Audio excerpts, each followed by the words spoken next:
Assalamualaikum warahmatullahi wabarakatuh.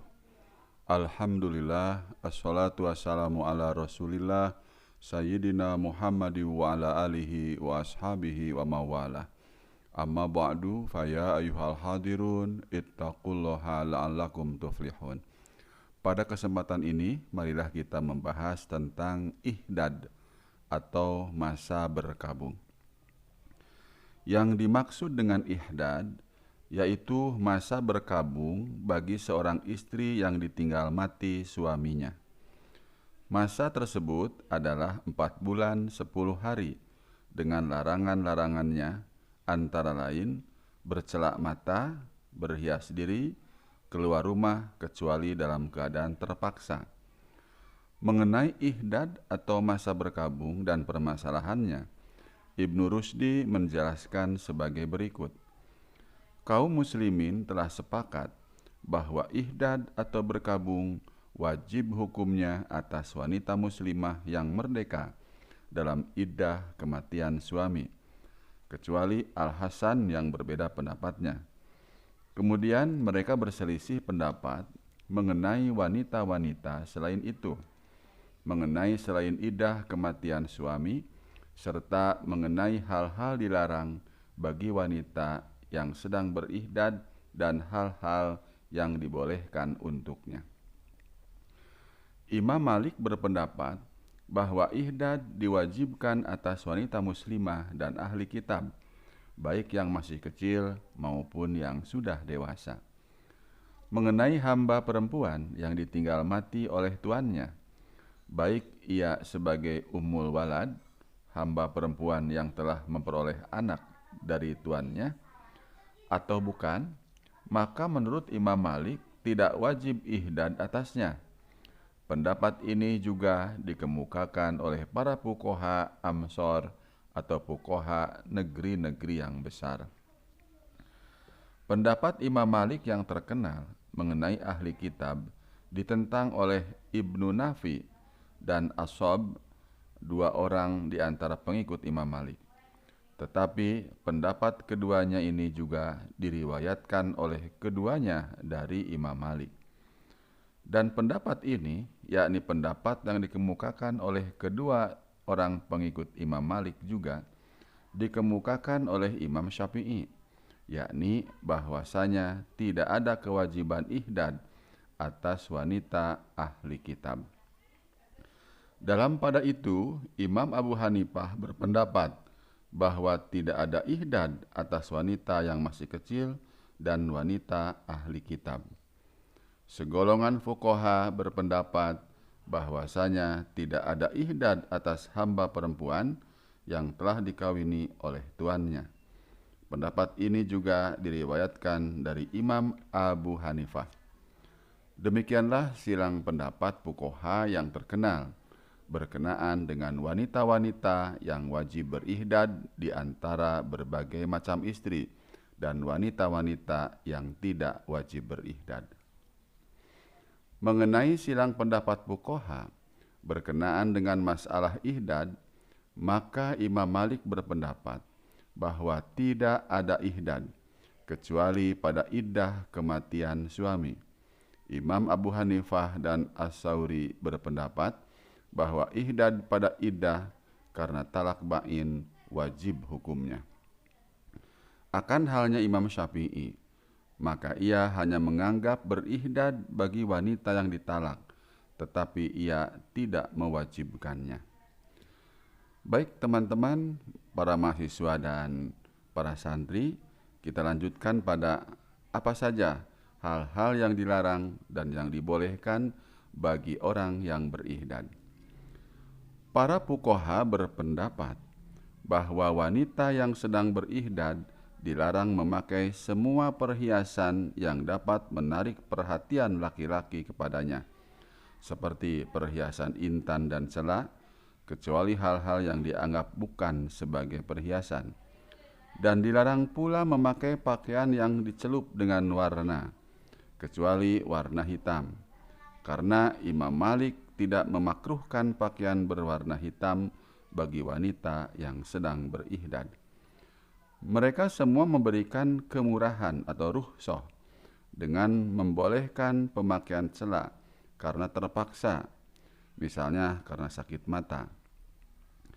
Mengenai pemakaian cela ini, sebagian fuqaha mempersyaratkan bahwa hendaknya hal itu bukan sebagai perhiasan, sedangkan sebagian lainnya tidak mempersyaratkan demikian. Sementara segolongan lainnya mempersyaratkan pemakaiannya di malam hari, bukan di siang hari. Ringkasnya, pendapat para fuqaha berkenaan dengan hal-hal yang harus dijauhi oleh wanita-wanita yang berihdad adalah saling berdekatan, dan pada prinsipnya adalah semua perkara yang dapat menarik perhatian kaum lelaki kepadanya. Yang mendorong jumhur fuqaha untuk mewajibkan ihdad secara garis besar didasarkan atas sahihnya hadis yang berkenaan dengan masalah ini dari Rasulullah SAW. Antara lain ialah hadis Ummu Salamah radhiyallahu anha, istri Nabi SAW, sebagai berikut.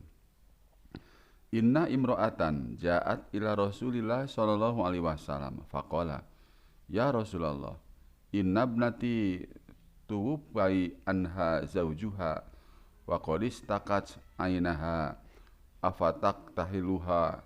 Faqala Rasulullah SAW, la marrotaini aw salasan, kullu dhalika yaqulu laha la, summa qala innama hiya arba'atu ashhuri wa ashra, wa qad kanat ihdakunna tarmi bil ba'rati ala ra'sil haul.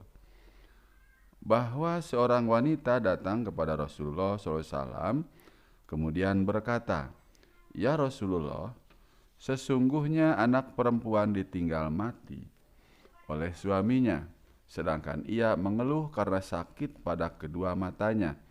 Bolehkah ia mencelaki kedua matanya?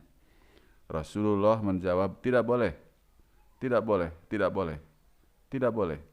Yang pada masing-masing beliau menyatakan tidak boleh.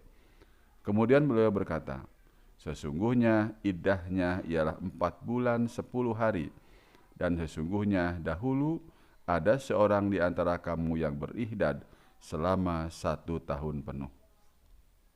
Abu Muhammad mengatakan, berdasarkan hadis ini, maka wajib bagi kita berpegangan dengan pendapat yang mengatakan bahwa berihdad itu wajib hukumnya.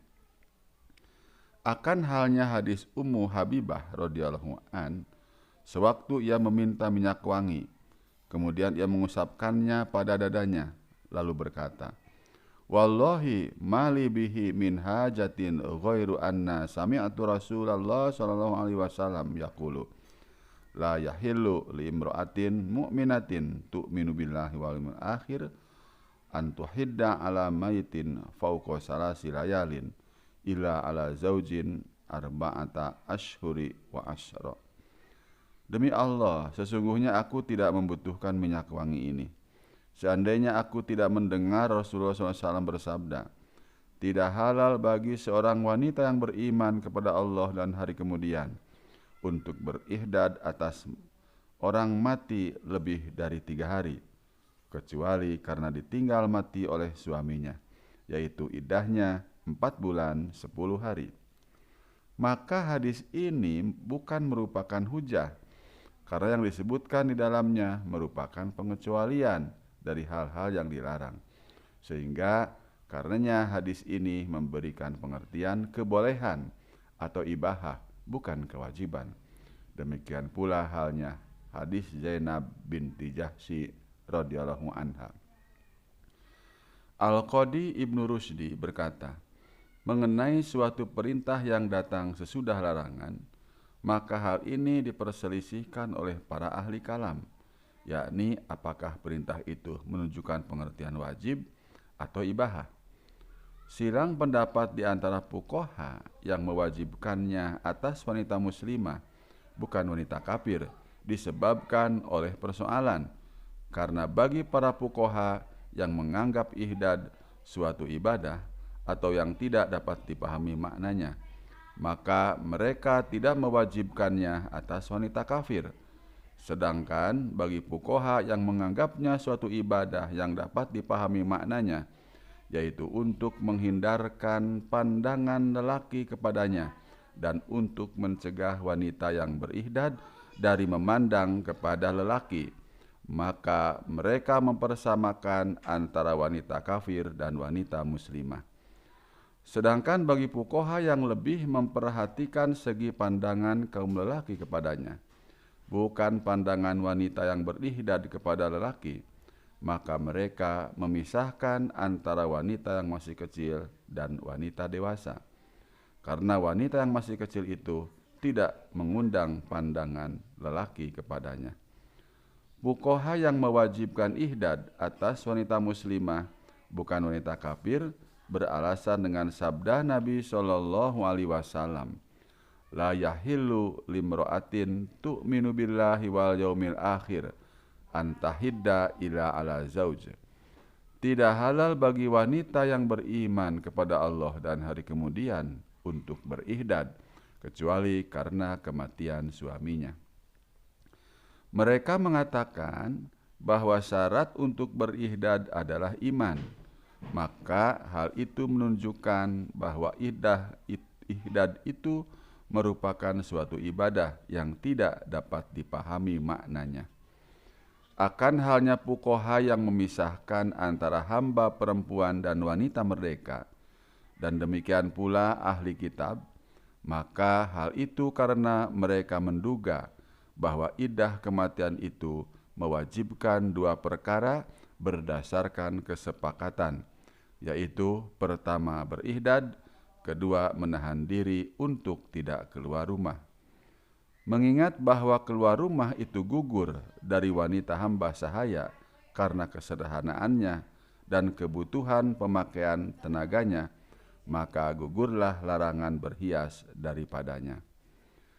Akan halnya silang pendapat fuqaha mengenai hamba mukatabah atau hamba perempuan yang menebus kemerdekaannya dengan cara mencicil, maka ia tidak terjadi dari segi ketidakjelasan statusnya sebagai orang merdeka dan sebagai budak.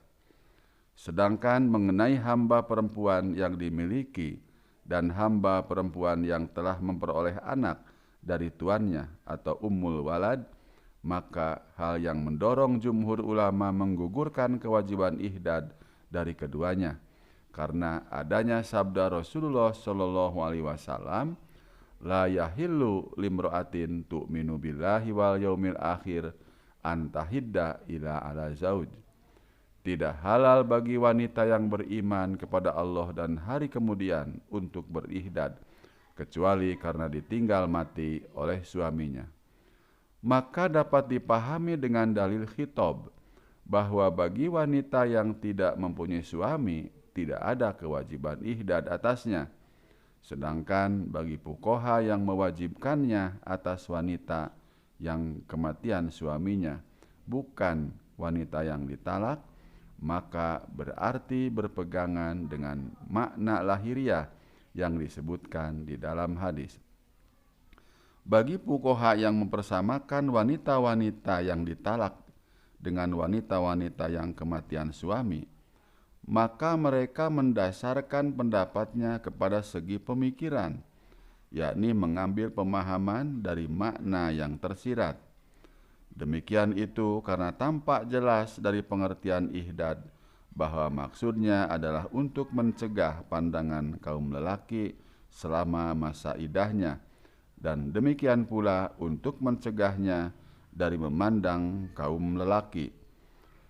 Dan demikian itu dalam rangka menutup jalan kerusakan atau saddud dari'ah. Demikian teman-teman tentang masa berkabung.